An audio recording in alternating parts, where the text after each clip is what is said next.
Nesse momento, eu vou convidar vocês a se sentarem de forma confortável e convidar vocês neste momento para uma oração, um momento de internalização. Vamos elevar nosso pensamento ao Pai, suplicando a espiritualidade amiga que se faça presente nesse instante, trazendo a cada um o consolo, o amparo, o amor, o acolhimento necessário. Coloque neste momento a tua vida nas mãos do Criador. Permita que Ele conduza a sua vida da melhor forma. Que nessa noite, cada um aqui possa tirar alguma lição das palavras que vão chegar até nós. E que possamos, sim, sair daqui renovados para conduzir as nossas vidas, as nossas famílias, os nossos trabalhos, a fim de estar sempre em busca de ser melhor. Que assim seja. Bom, hoje eu vou falar um pouquinho com vocês sobre uma passagem, né, que ela vem na Bíblia pra gente, e ela fala sobre a figueira seca, né? E aí ela traz algumas reflexões que são bem pertinentes, bem interessantes, só que pela visão, né, do Espiritismo, da nossa vivência, da nossa conduta. E aí falar em figueira seca, né? Todo mundo já viu a árvore de figo? Todo mundo conhece? Já viu? Tiveram uma experiência? Ela é uma árvore que ela não é muito grandona, né? Mas ela tem galhos, ela tem muitas folhas e ela, geralmente, quando é época do fruto, ela...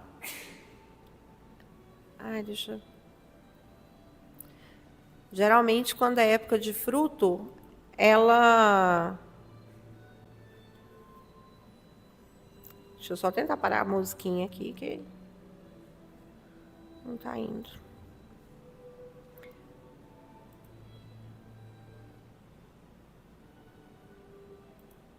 Aí. Quando é época de fruto, ela geralmente fica muito carregadinha, né? Com muitos figos. E aí a gente pensa logo numa árvore que vai estar sempre o quê? Produzindo. Mas ela produz o ano todo? O tempo todo? Não, né? E aí a mensagem que chega para a gente é a do encontro, né? Quando Jesus andando, né? Saindo já da Betânia com seus discípulos, ele sentiu fome e se aproximou de uma figueira, que de longe parecia promissora com sua folhagem exuberante. Então tinha folhas muito grandes, muito bonitas, com um verde muito vivo, né? Então ela chamava a atenção de longe, né? Pelo seu porte. Contudo, ao chegar perto, percebeu que a árvore não possuía frutos, apenas folhas. Diante da esterilidade da planta, o mestre proferiu palavras que selaram seu destino. Nunca mais coma alguém fruto de ti. Na manhã seguinte, os discípulos, né, passando por ali, notaram com espanto que a figueira havia secado completamente até as raízes. E aí a gente vai entrar em duas reflexões, né? A primeira, que vem, né, lá no Evangelho, né, lá no capítulo 19, Allan Kardec ele traz para a gente essa parábola sobre uma ótica cristã. Mas uma ótica cristã com um símbolo pedagógico. Então, o símbolo pedagógico é aquilo que, de alguma forma, nos ensina algo. Ele traz algo, ele faz com que nós possamos refletir a respeito, né? E aí ele traz essa reflexão a respeito da fé produtiva. Mas o que é a fé produtiva? Vamos parar para pensar? Produtiva é aquilo que produz, que gera frutos. Adianta eu falar, nossa, eu tenho muita fé. Muita fé, eu acredito muito. Mas para mim, né? Quando diz respeito à minha pessoa. Então, que fé é essa? Ela é uma fé produtiva? Ela vai de encontro ao próximo, ao outro, àquele que também necessita, além da minha pessoa, né? Então, a lição central nessa parábola, ela vem da necessidade de transformação e conhecimento espiritual. E isso, gente, falando em ações concretas, em atitudes, né? Não apenas em palavras bonitas, né? E aí a gente pensa naquilo que vai sustentar o seu espírito diariamente. É aquela fé que existe pelas leis divinas. Existe por aquilo que você vivencia. Mais do que aquilo que eu falo, é aquilo que eu faço. A minha fé, ela não basta ser muito bonita, né? Eu uso palavras muito bonitas para falar, para expor aquilo que eu prego, profiro como fé, mas as minhas atitudes no dia a dia não condiz com isso. Eu falo sobre caridade, mas quando eu vejo alguém precisando, eu falo, opa, não é comigo. Né? Essa responsabilidade não é minha. Então, adianta eu falar muito bonito da minha fé sem eu executar efetivamente ela no meu dia a dia? Porque, geralmente, a gente faz isso diante daqueles que estão no nosso convívio, né? E aí eu dividi os símbolos, né, para ficar bem facinho da gente pensar. Quando você olha de longe a árvore, você vai ver folhas muito bonitas, uma árvore muito frondosa, né, muito espaçosa, com a sombra bonita. Então, essa exuberância toda, ela representa o quê? A aparência exterior, é aquilo que eu quero mostrar para as pessoas.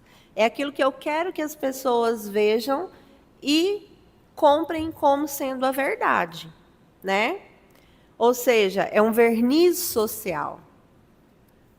É aquela pessoa que coloca a fé dela como se fosse um escudo, né?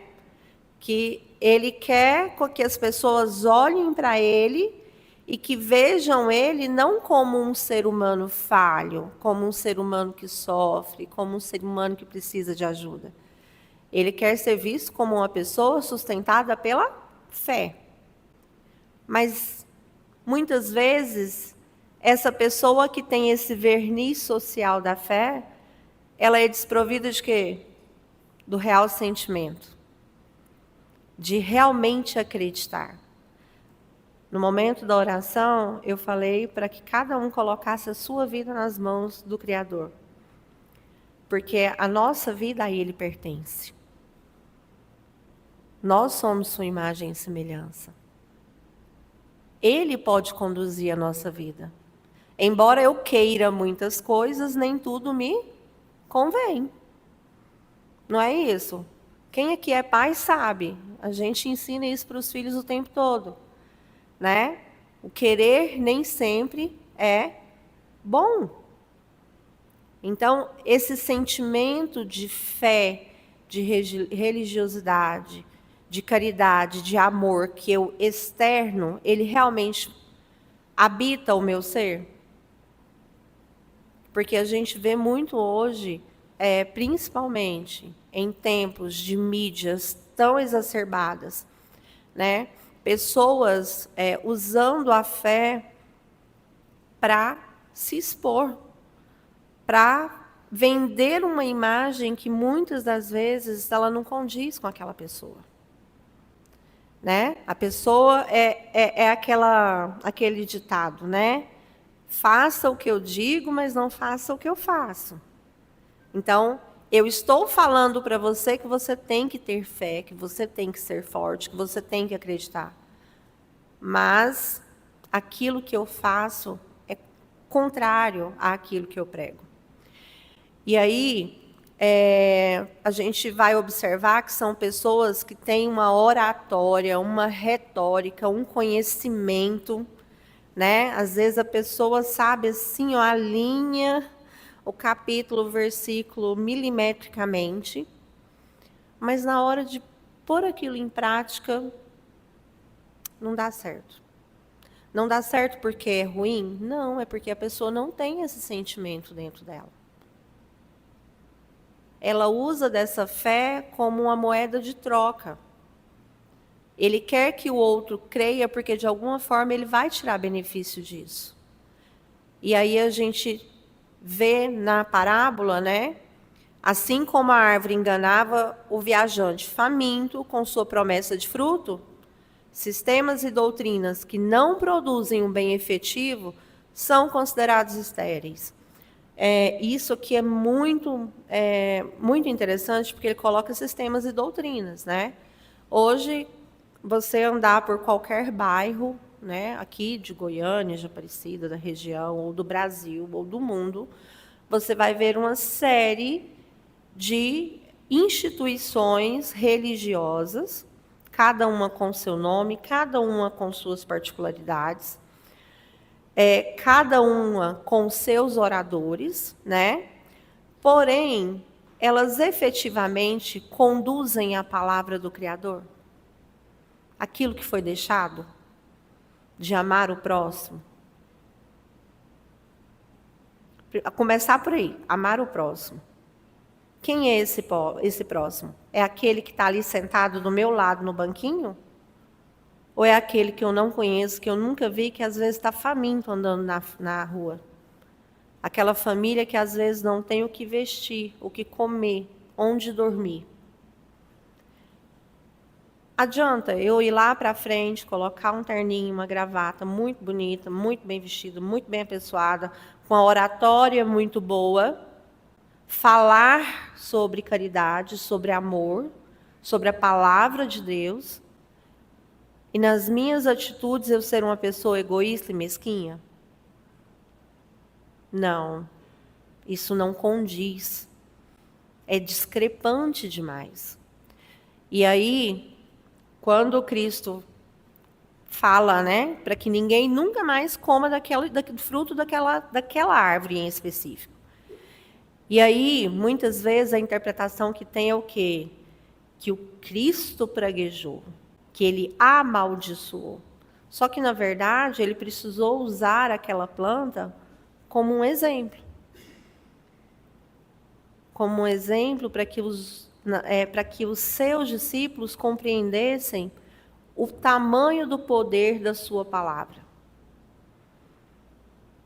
Para que eles, assim como nós, porque muitas vezes a gente não espera, a gente não fica, a gente tem que ver para crer, né? A gente precisa de algo muito palpável. E aí, ele precisava mostrar isso a eles, para que eles compreendessem o tamanho do seu poder e da sua obra. E aí, essa figueira, quando ela seca, ela traz para a gente o símbolo daqueles que, possuindo meio de seres úteis, escolhem a inércia ou o egoísmo. Todo mundo é apto a ajudar. Todo mundo que vem nesse orbe, né, nesse planeta, que reencarna aqui, ele vem com a possibilidade de auxiliar sempre.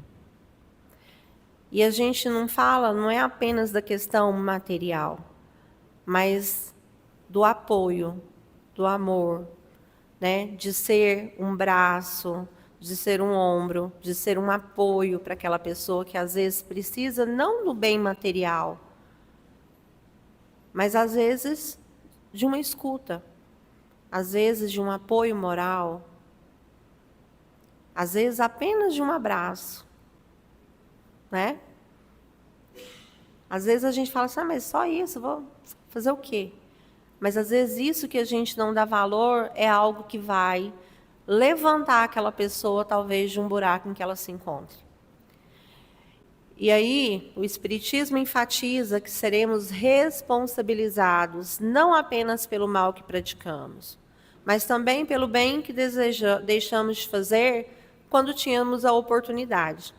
E eu acho isso aqui fantástico, tá? Porque eu não sou responsabilizado apenas pelo mal que eu faço.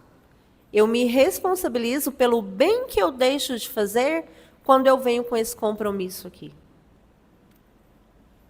Olha quão complexo é isso. Se eu posso, às vezes, oferecer um lugar numa fila para uma pessoa, se eu posso, às vezes, ofertar um copo de água, um alimento, né? Ou mesmo um auxílio numa casa igual é a nossa, que conta com tantos projetos de auxílio. Se eu posso fazer isso, por que não fazer? Por que eu vou deixar para depois? Por que eu vou deixar para uma próxima vida? Porque aí esse compromisso que eu tinha assumido antes de encarnar, eu levei ele para trás. E aí na próxima encarnação, o que eu tenho que fazer? Eu tenho que cumprir com ele. Porque eu fiquei em falta, eu fiquei em débito. Né? Eu ando certinho, eu pago minhas contas, eu não brigo com ninguém, e é isso. Será que o Cristo agiria assim? É isso mesmo? É só andar certo, pagar as contas e vamos esperar o dia de morrer?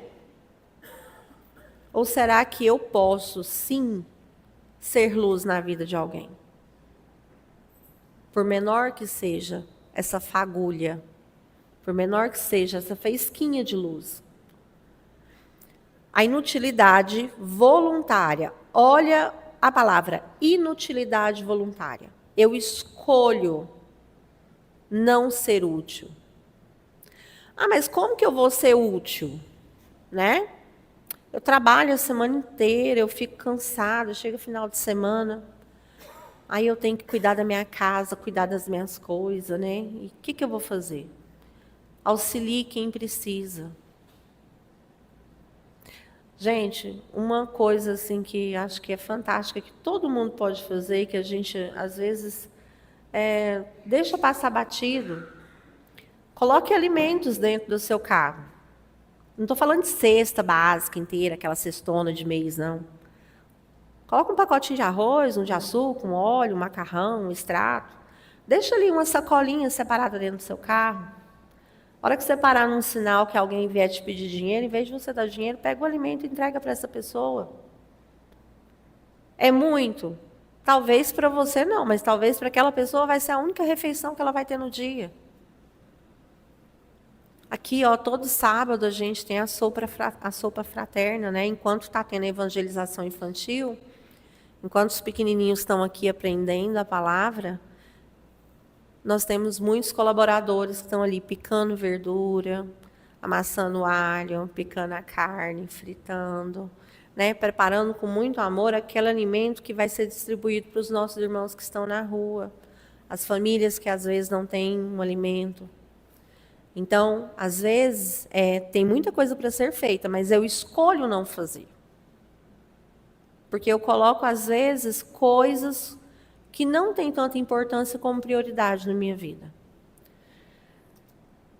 A fé ativa como morte, como motor de transformação. Jesus utiliza o episódio para ensinar que a fé verdadeira é aquela que transporta montanhas. Onde as montanhas representam nossos vícios, orgulhos e egoísmo, né? Nós somos pessoas orgulhosas, nós somos, sim, pessoas vaidosas, que temos vícios, né? Me fala, mas eu nem bebo, nem fumo. Mas não é só isso, são vícios às vezes de caráter mesmo, né? E que a gente deixa passar assim, que passa batido mesmo. E aí o que acontece? É uma montanha transformar isso, não é? Você mudar um hábito. Você abrir mão do orgulho? Você abrir mão do egoísmo? É muito difícil, gente, essa transformação, essa mudança. E ela não é uma mudança física, ela é uma mudança interna. E ela cabe a cada um. Ela não cabe a mais ninguém. Ah, mas fulano, ó, muito egoísta. Fulano não ajuda ninguém, não faz nada. Ele tinha que mudar. Por que ele, não você? Ah, mas ele é assim. Mas e você? Então, antes da gente apontar para o outro, a gente precisa fazer um raio-x das nossas atitudes, das nossas condições enquanto espíritos encarnados aqui. Uma fé que não se traduz em obras é considerada morta, assemelhando-se à figueira sem frutos. A força de vontade, aliada à confiança plena nas leis de Deus, permite ao homem vencer a si mesmo e a realizar a reforma íntima. A gente ouve muito falar, né, assim, as pessoas gostam, né, quando surge uma palavra nova, com um significado novo, mas às vezes as pessoas acham bonito falar, mas é tão difícil de realizar, né? Então, quando você fala em sororidade, né? Quando você fala em empatia, quando você fala em caridade, é muito bonito de se falar. Mas se eu falo sem ação, é morta a minha obra. De nada vale. Eu sou espírita, já está indo para uns quase 30 anos já. E eu sempre ia, às vezes, né, com as minhas tias na igreja, e tinha aquela coisa assim, né, aquele livrinho, né, aquela folhetinho que você lê, que fala, repete, toda vez que você vai, você repete, repete, repete. E eu não via sentido naquilo. Aí você fazia uma doação ali, mas você não via para onde que aquilo ali ia. Você punha o dinheiro na caixinha, ficava por aquilo.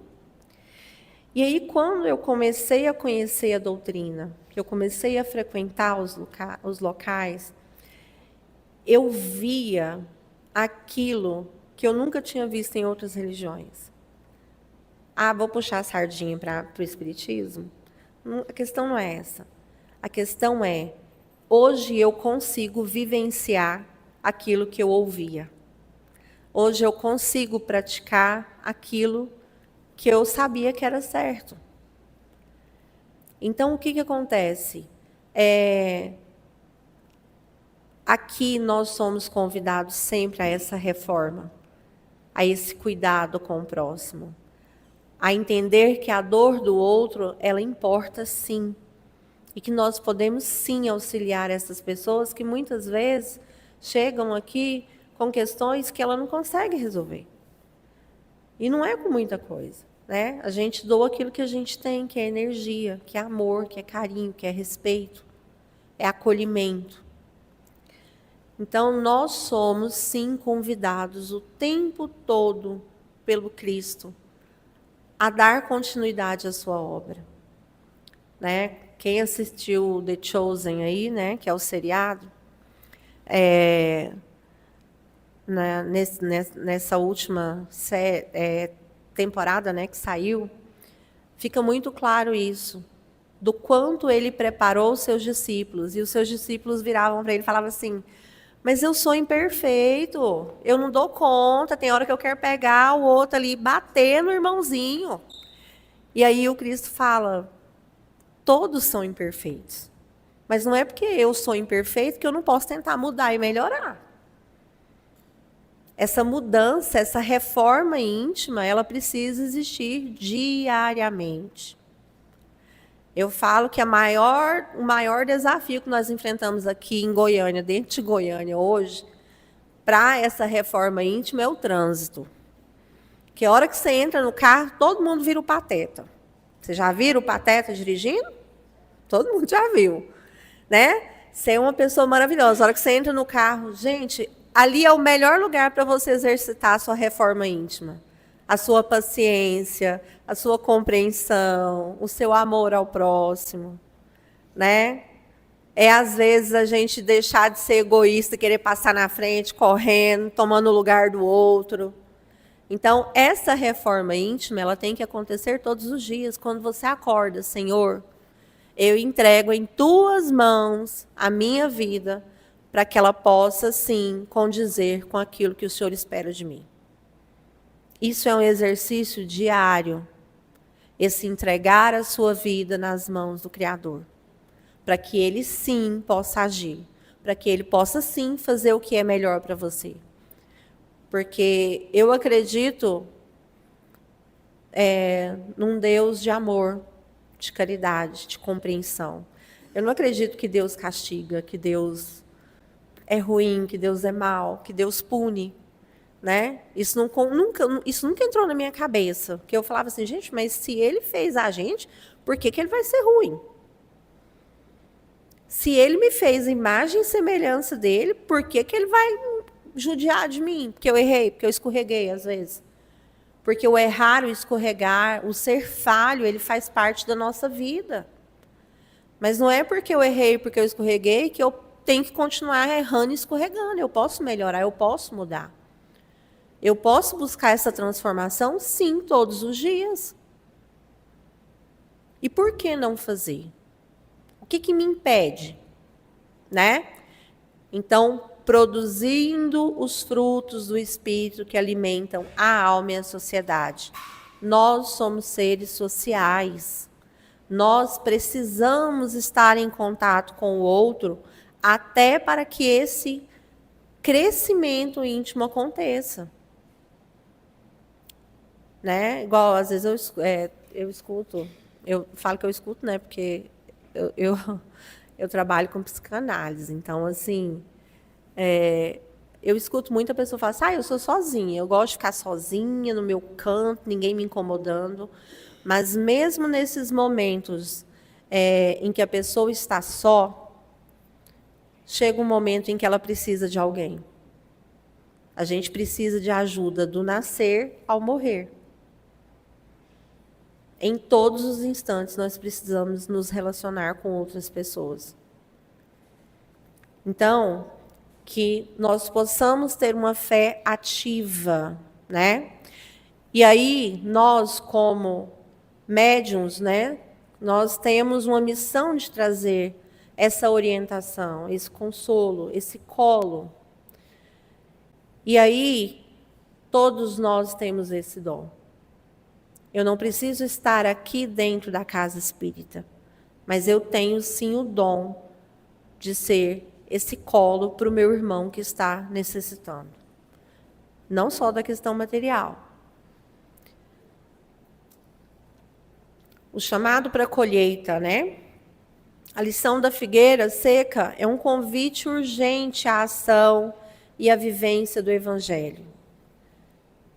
Cada espírito é uma árvore de grande lavoura de Deus, da grande lavoura de Deus. E a colheita divina busca frutos do amor, paciência, caridade. Não apenas folhas, né? A gente não tem que mostrar, a gente tem que produzir. De nada adianta uma árvore muito frondosa que não dá frutos. Então a gente precisa sim estar constantemente buscando auxiliar aqueles que necessitam, aqueles que estão à nossa volta. A reforma íntima é o processo pelo qual garantimos que a nossa figueira interior permaneça viva e frutífera. Gente, quando você vai reformar a sua casa, você escolhe um cômodo da sua casa e fala assim, eu vou reformar. E aí começa todo um processo, não é?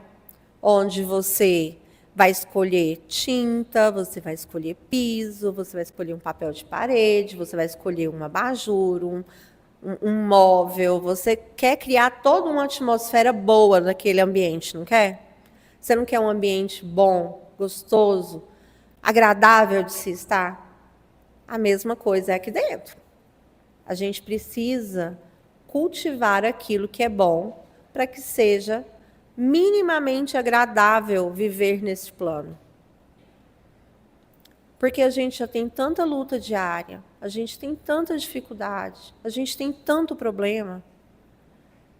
Se você cultivar esse sentimento de tristeza, de angústia, de raiva, né? Poxa, chega um momento em que você vai ficar saturado. E eu vivenciei uma coisa parecida com isso. A pessoa vira e fala assim, meu Deus, que tanto de conta, que, nossa, 9.000 esse boleto? Credo, não, vamos vender esse imóvel, não, tá dando é despesa. E aí a outra pessoa vira e fala assim, graças a Deus, nós temos o dinheiro para pagar esse boleto hoje. Graças a Deus, a gente tem esse imóvel. Então, a visão que você tem da vida, aquilo que você cativa todos os dias, é aquilo que faz você uma pessoa boa, uma pessoa que auxilia quem está perto, né? Aprenda a olhar as pessoas, a ver o lado bom das pessoas e até mesmo daqueles momentos de dificuldade. Porque é nesses momentos que a nossa colheita é feita. Vamos estar cientes de que a reforma íntima, ela precisa sim acontecer. Para que, talvez, num próximo momento, num próximo retorno, a gente tenha uma vida um pouquinho mais tranquila, um pouquinho mais fácil, né? Fácil nunca é, mas que seja mais tranquilo. Agora eu vou convidar nossos irmãos para sentar de forma confortável, colocar os pezinhos debaixo da cadeira, para que os nossos irmãos possam se aproximar para realizar o passe. Nesse momento eu convido a todos, para aqueles que se sentem confortáveis, fechar os olhos, relaxar os ombros, relaxar os braços. E iniciar neste momento um processo de conversa com Deus. Conversa com Ele de forma íntima, de forma como se você realmente estivesse conversando com o seu pai, com aquela pessoa com quem você pode contar em todos os momentos. Coloque nas mãos dele as suas dificuldades, os seus problemas, as suas alegrias, agradecendo a ele por tudo de bom que ele coloca para você.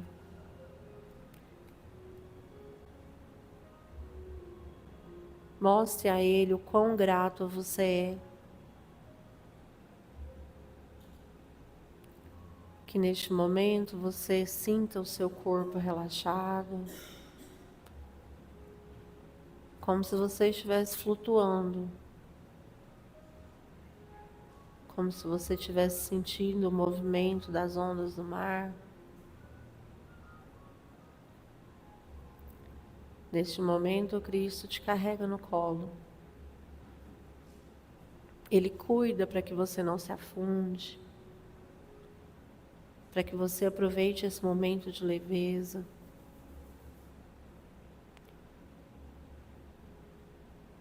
Que você sinta a limpeza do seu corpo acontecendo, toda a energia que fica impregnada. Que neste momento você sinta a luz do Cristo recaindo sobre você, trazendo energia, saúde, prosperidade e muito amor. Meus irmãos, voltem para casa em segurança, que o resto da semana de vocês aí até o final seja de muita bênção, tá? De muito cuidado pela espiritualidade amiga. Vão com Deus, tá?